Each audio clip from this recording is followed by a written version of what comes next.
না, কালকে তো আমরা already we have already uh, watched the TV uh, for the address of our honorable Prime Minister. He already categorically he has already mentioned that the operation Sindoor has not been closed.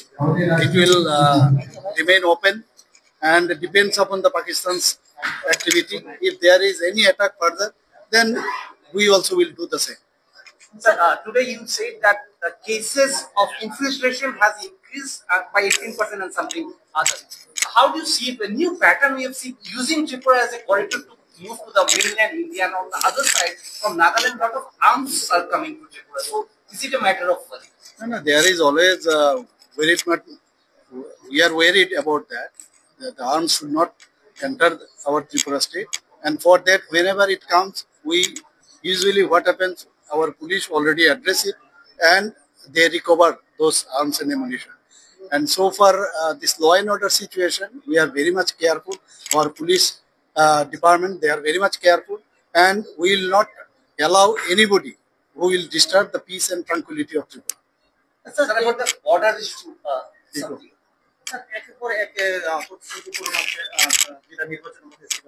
তো তবু বিরোধী দলরা একের পর এক অভিযোগই করে যাচ্ছে যে সরকার বিভিন্ন ধরনের তাদের প্রতিশ্রুতি খেলাপ চলে যাচ্ছে, কিন্তু আজকে চাকরি দেওয়ার পর তাদের বিরুদ্ধে না, ওনাদের আমি কি বলবো, ওনারা তো আগে বুঝতে হবে না, ওনারা তো খালি বিরোধিতার জন্য বিরোধিতা করেন। আর পজিটিভ কনস্ট্রাকটিভ কথাই কিন্তু বলবেন যে আমরা কনস্ট্রাকটিভ চিন্তা ভাবনায় কথা বলি, কিন্তু সবসময় দেখা যায় নেগেটিভ মেন্টালিটি নিয়ে ওনারা কথা বলেন। এবং কনস্ট্রাকটিভ কথাবার্তা নিয়ে যদি আসে, নিশ্চয়ই আমরা ওনাদের সাথে একমত হব। কিন্তু সবসময় নেগেটিভ কথা বলেন, আমাদের যে ভালো কাজ সেটাকেও ওরা নেগেটিভ চোখে দেখেন। তো এই অবস্থায় ওনাদের আমার মনে হয় বোঝা উচিত যে এইভাবে রাজ্য কোনোদিনই এগোতে পারবে না। আমরা চাই বিরোধী দলের যারা আছেন তারা কনস্ট্রাকটিভ কথাবার্তা আমাদের সামনে আনুক, তাহলে আমরা মিলিতভাবে আমরা যেভাবে রাজ্যকে সামনের দিকে একসাথে মিলে আমরা রাজ্যকে সামনের দিকে এগিয়ে নিয়ে যাবো, সেটা সম্ভব। শুধু তাই নয়, মাননীয় প্রধানমন্ত্রীজি গতকালও উনি বলেছেন সমস্ত বিরোধী দলের যারা লিডাররা আছেন, যারা পার্টি আছেন, সবাই কিন্তু একমত এই ভারতের অখণ্ডতা রক্ষার জন্য। ওনারা কিন্তু এই আমাদের মাননীয় প্রধানমন্ত্রীজির যে সরকার এবং কেন্দ্রীয় সরকারকে ওনারা পূর্ণতার সাথে ওনারা কিন্তু সাপোর্ট করছেন। স্যার, আপনি বলছেন যে রাজ্য পুলিশের হাতে পাওয়ার দেওয়া হবে, আইনের সাথে প্রতিষ্ঠা করা হবে। বিরোধীরা সবসময় করবে, এবং আপনি আরো বলছেন যে আরো কিভাবে প্রতিষ্ঠিত করা যায়, আমরা আরো পুলিশ রিক্রুটমেন্টের মাধ্যমে জিনিসটা দেখছি বা আরো সুন্দরভাবে। বিরোধীরা বলছেন প্রায় সময় যে বিভিন্ন জায়গাতে তাদের উপরে হামলা অনুষ্ঠিত হচ্ছে, পুলিশ এতে কিছু করে, পুলিশের সাথে দেখুন ৩৫ বছর ধরে এই কালচার ত্রিপুরাতে ছিল। আগের সরকার ওরা এগুলো করতো, মানুষ বেরোতেই পারতো না। এখন আমি বলছি না যে 100% আমরা একদম এর থেকে মুক্ত হয়ে গেছি। তো মাঝে সাঝে এক এক জায়গায় এক এক ধরনের ঘটনা হয়, সেই জায়গায় পুলিশ কিন্তু তার কার্যক্রম কিন্তু করেন এবং সেইভাবে ওনারা কিন্তু তাদেরকে গ্রেপ্তারও করেন এবং কেসও নেন। সময় লাগবে, কিন্তু মানুষ যতক্ষণ ধরে এই মেন্টালিটির থেকে না বেরোবে, অনেক সময় নেবে।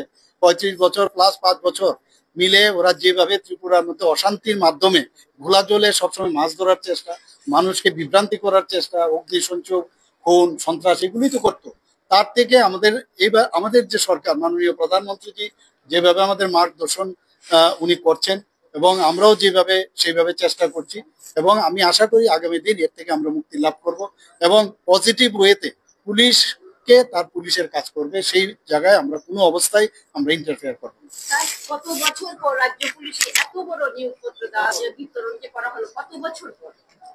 না, সেটা তো আমি বললাম, এটা মাইল ফলক হিসাবে আজকে চিহ্নিত হবে যে আমরা আসার পর থেকে আমরা এত বড় একটা মানে যে আমাদের আজকে অফার বিতরণ হয়েছে, সেটা কিন্তু অনেক বছর পরে বলা যায়। তো আমি এর জন্য তো বললাম, আজকে ভাষণে আমি বলেছি যে ওনাদেরকে আমি মানে যারা এমনও যারা আছেন, যারা আজকে অফার পেয়েছেন, তাদের ফ্যামিলির মধ্যে কেউ চাকরি পায়নি, এরকমও আছে। তাই অভিভাবকদেরকে আমি ধন্যবাদ দিয়েছি। তো অনেকদিন বাদে এই ধরনের একটা মানে অফার বিতরণ এবং চাকরির সুবিধা পুলিশ ডিপার্টমেন্টে হয়েছে।